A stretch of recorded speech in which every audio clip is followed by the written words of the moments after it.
و در خطبه آن آیتی را که برای شما خواندم و حدیثی را که خواندم در یک دقیقه‌های اندک برای شما آنها را شرح و آن چیزی را که مفسرهای گرامی در زیر این گفتن به گوش شما رسانم تا از خداوند امید دارم که انشاءالله اینها بی تأثیر نمیمانند.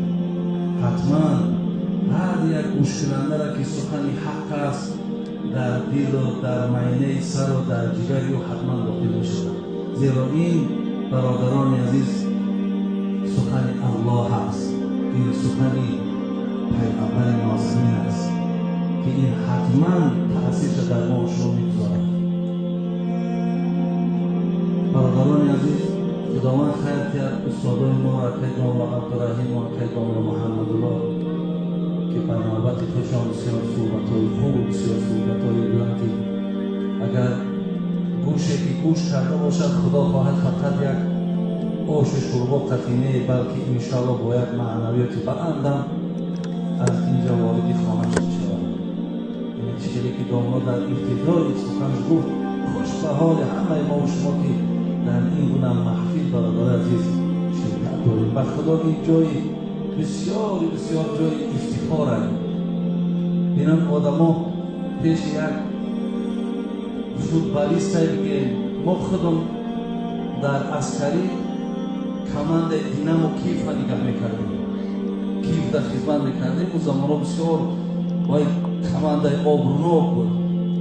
در اونجا مقصد بلخیم بود و دلیانیکا بود و بیلیای بود و فلان و فلان بسیار آدمان نامدار بودن. میدیدیم مردم میدویدن، کاغذها رو میبردن، امضاهای همه رو میگرفتن، با آنها صورت میگرفتن. برادرای از حالان که افتخاری بلند این محفلی هست که در اینجا قال الله و قال رسول الله هست. در اینجا باید زیارت یک اهل علم است. در اینجا نگاهی بر این چهره‌های زیبای و سفیدای ما هست که اینجا هست جای برادر عزیز، جای راحت و جای افتخار. زلحاظ این آیتی را که من خواندم برادران عزیز یکی از صفت بندگان نیک خداست. الله میگوید یکی از بندگان بهترین من این دعا را میکنم. کدام دعا را؟ خداوند وقتی که برای ما زن میتی یا برای ما فرزند میتی، خدایا برای ما زن و فرزند خوب نصیب کن. زیرا برادر عزیز تمام زندگی 60 ساله و 70 ساله شما نقش اساسیش زن و فرزند میبازد.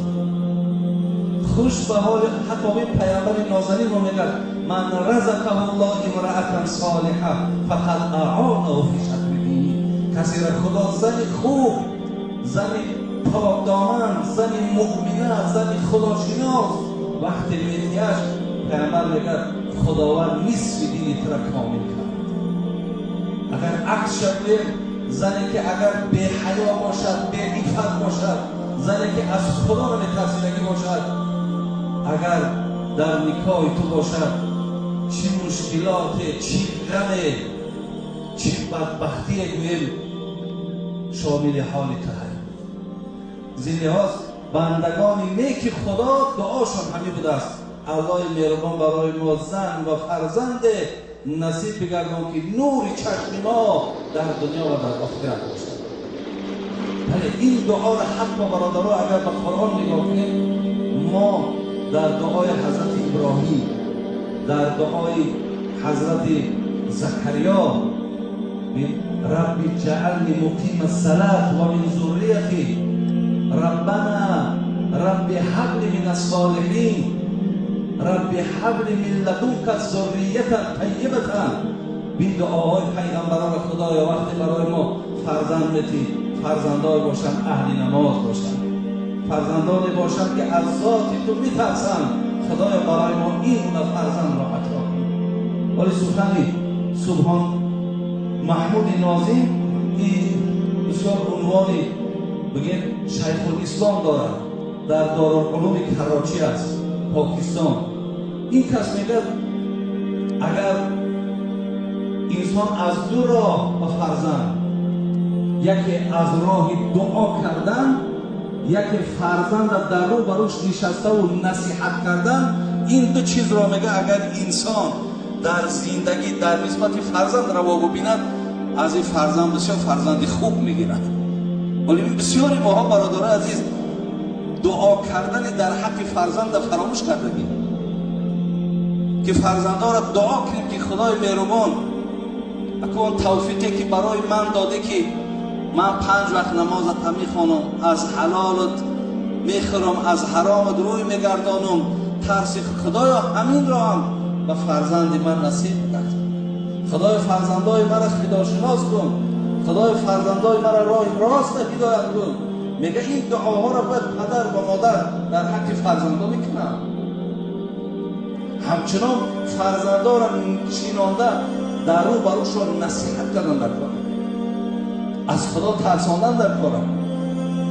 این حدیثی را که من در ابتدا خواندم، پیامبر چی گفت انسانی که فرزند را لان یؤدب الرجل ولده، اگر مردی که فرزندش تربیت کند، خیر له من ان یتصدق بصاع، بهتر از این که صدقه، شما مقصد در راه خدا تی از صدقه حتی در راه خدا میتین، میگه تربیت کردن فرزند مهمتره برادر عزیز. شیخ سعدی میگفت خر به سعی آدمی نخواهد شد گرچه در پای منبری باشد. آدمی را تربیت نکنند تا به 100 سالگی خری باشد. بین حتی انسانی که میگه تربیت را نگیرد 100 ساله که باشد با او خری خوانند، او را انسان هم نمیگن. زنان باردار مرد هوشیار اگر نزد ولادت مار زایند، از آن بهتر به نزدیک خردمند که فرزندان ناهموار زایند. عزیزای خدا میگن ای او بهتر از زن مار بزاید، او بهتر است از یک فرزند بی ادب، یک فرزند بسیار رذیل، یک فرزند بسیار بدی را تولد میکند، از او یک مار بزاید او بهتر. ولی برادرای عزیز، سعد ابن عبدالله توستری کتاب‌ها را میگه بسیار یک عارف بزرگ بود. همین را میگه من دایم محمد ابن سواره بود. میگه من 3 ساله بودم، از خواب وقتی میخیستم شب میدیدم که همین دایم میگه محمد ابن سواره نماز میخواند و بر من میگفت که عبدالله تو این کلمات ها را زبان حرکت نده، بدیل بگذارم. الله معی، الله ناظر الی، الله شاهدی. معناش چیه؟ خدا با من است، خدا نظر میکند به سوی من و خدای مهربان هر چی را که من انجام میبینم. میگفت همین هر شب 3 بار بگو. 3 بار گفتم. از من میگن چند ماه گذشت، گفت 7 بار بگو. 7 بار گفتم. بعد از آن گفت 11 بار بگو. 11 بار گفتم. میگه سال گذشت، بعدن گفت عبدالله گفت این کلمات ها را تا حیاتی که داری از زبان دور نگردان. ولی ببین یک تربیه را برادرای عزیز ببینید که در دل عبدالله علیه نهال ایمان درخت خدا ترسی را که نشینان آهسته آهسته او برگ ها کرد، شاخ ها کرد.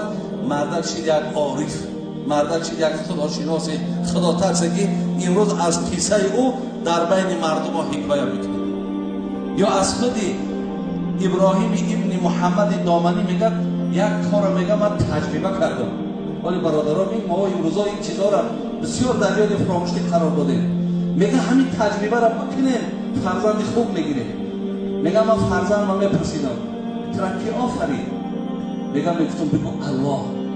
دستات کی داد؟ الله. زبان کی داد؟ الله. چشمات کی داد؟ الله. پاوات کی داد؟ الله. پدر و مادرت کی داد؟ با تو الله. این رزق روزی که میخوری اینها را کی داد؟ الله. خب بعد از آن میگه وقتی اینها را که میگفت، بعد میگفتم اگر خدا این نعمتی بسیار داده یا این را به دست داد، مادر داد، پدر داد، رزق روزی داد، همه الله را دوست میداری. بعد میگه بچه‌م میگفتم ولی دوست میدارم. خب وقتی خدای را که دوست بداری هر فرمانی که برای تو کرد انجام میدی، انجام میدی. میگه با همین ما فرزند و مقصد در راه دین، در راه آن مقصدی که داشتم تربیت کرد. امروز برادران ببینید در زمانهای اینقدر تعلیمات، اینقدر موعظه نبود، مردم فرزنداش از مذهبش میپرسید بچه‌م در مذهبی کی؟ میگفت در مذهبی امام حسن، یا در ملت کی؟ یا در ملت ابراهیم خلیل. بنده کی؟ بنده الله. برادران عزیز، هزارها خانه در به خدا قسم مهمان شدگی پرسیدگی، حتی نمیدونه بنده پدرش میگه یا بنده مادرش میگه یا بنده را حتی نمیدونه فرزندمون که بنده کی. از اینها برادرای عزیز ماها حرکت کنیم که این فرزندا اگر صدقه جاریه برای ما شما اگر به شکل نیک تربیتش کنیم، خوب تربیتش کنیم، از او که مثال پگه کلانتر شود و یک انسان شریف خوب شود، مثال بر پدرش رحمت، بر مادرش رحمت، بر مثال اولادش رحمت. وقتی این سخنان را در حق ما و شما بگن چقدر خیر، چقدر نیک.